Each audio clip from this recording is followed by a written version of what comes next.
Hello guys, welcome to my YouTube channel. এটা আমার first blog. যদি আমার থেকে কোনো ভুল হয়ে থাকে তাহলে আমাকে ক্ষমা করে দিও। আজ আমি নিয়ে এসেছি তোমাদের জন্য খুবই একটা মজার রেসিপি, মাছের মাথা দিয়ে বাঁধাকপি ঘন্ট। তো চলো দেখা যাক কীভাবে বানাই।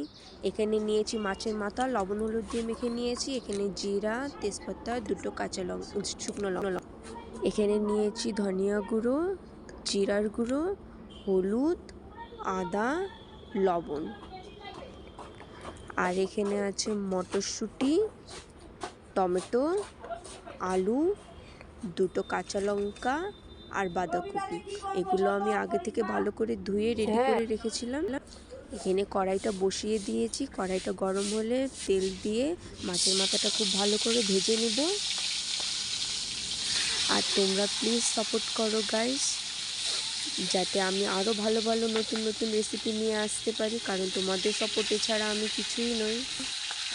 এখানে মাছের মাথাটা খুব ভালো করে ভেজে নিব। এক পাশটা ভাজা হয়ে গেলে এখন আমি উল্টিয়ে দিব, অন্য পাশটাও ভেজে নেব।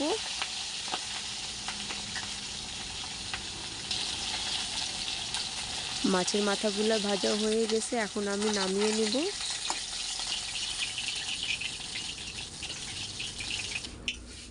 এতে দিয়ে দিব জিরা, তেজপাতা, দুটো শুকনো লঙ্কা।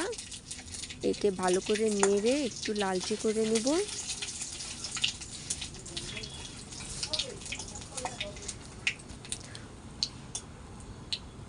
এখন এতে দিয়ে দিব বাঁধাকপি, যেগুলো আমরা ধুয়ে রেখেছিলাম ওগুলো সব একবারে দিয়ে দিব।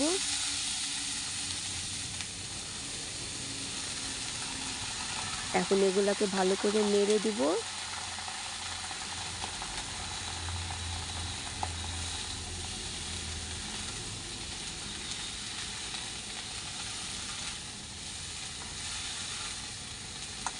এগুলো ভালো করে নেড়ে একে মিডিয়াম টু লো ফ্লেমে 2 মিনিটের জন্য আমি ঢাকা দিয়ে ছেড়ে দেব।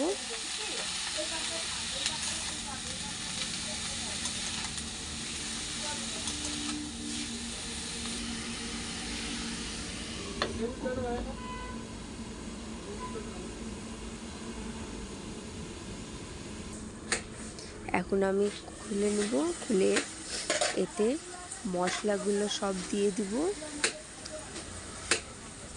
আর তোমরা আমি এখানে দুজনের জন্য রান্না করছি, আর তোমরা যদি বেশি জনের জন্য রান্না করছো তাহলে তার অনুযায়ী মশলা কম বেশি করতে পারো। আমি এখানে মশলাগুলো দিয়ে ভালো করে নেড়ে দিচ্ছি।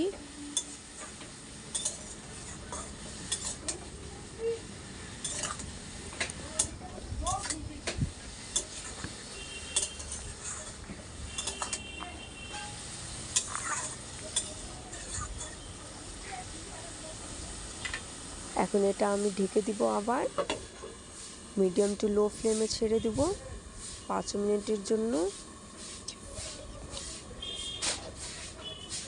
এতে কোনো রকম জল ব্যবহার করব না গাইস। এখন ঢাকনাটা সরাই, এতে মাছের মাথাগুলো দিয়ে দেবো। মাছের মাথাগুলো আমি একটু ভেঙে নিচ্ছিলাম হাত দিয়ে।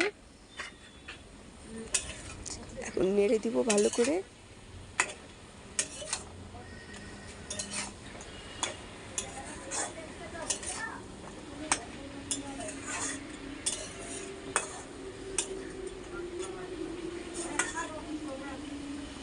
এখন এটা আবার ঢেকে দিব, এইভাবেই সিদ্ধ করব।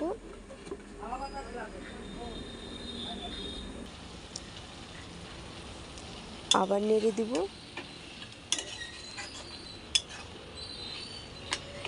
এটা একটু মাঝে মাঝে নেড়ে দিতে হবে, না হলে লাইগে ধরবে কড়াইয়ে। দেখো গাইস, আমার আলুটা সিদ্ধ হয়ে গেছে।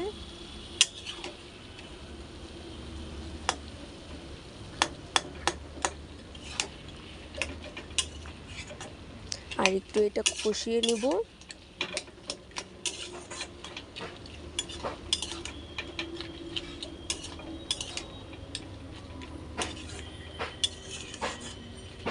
তোমরাও এইভাবে নেড়ে দিও।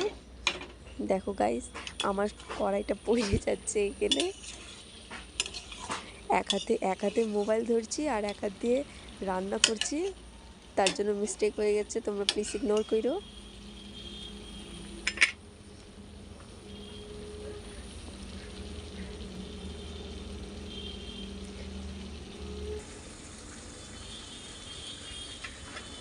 দেখো আমারটা খুব সুন্দর করে সিদ্ধ হয়ে গেছে আমার তরকারি। দেখো বারবার কড়াই উল্টে যাচ্ছে। ফার্স্ট টাইম ব্লগটা করছি, তাই একটু ইগনোর করো গাইস।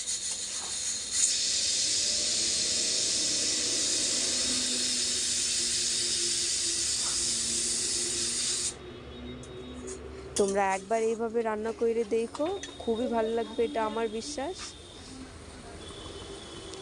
খুবই দারুণ হয় খেতে, ভাতের সাথে রুটির সাথে খুব ভালো লাগে।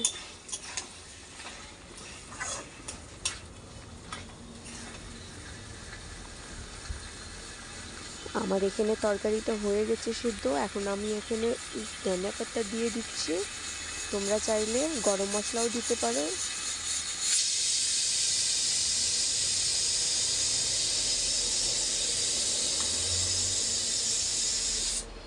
আমি একটু ধনিয়া পাতা দিয়ে নেড়ে দিব।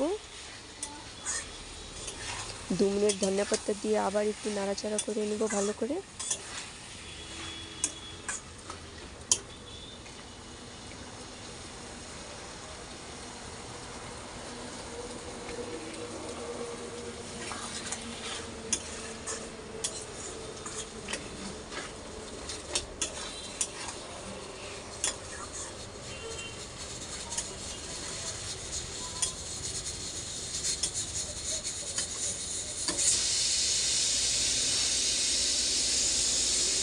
বাঁধাকপি ঘন্টটা হয়ে গেছে, এখন আমি নামিয়ে নিব।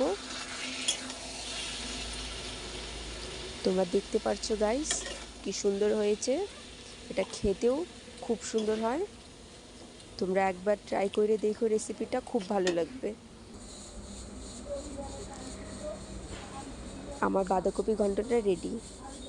এখন এটা রুটি দিয়েও খেতে পারো আর ভাত দিয়েও, গরম ভাত দিয়ে দারুণ লাগে খেতে। তোমরা ট্রাই করে দেখো। ভিডিওটা ভালো লাগলে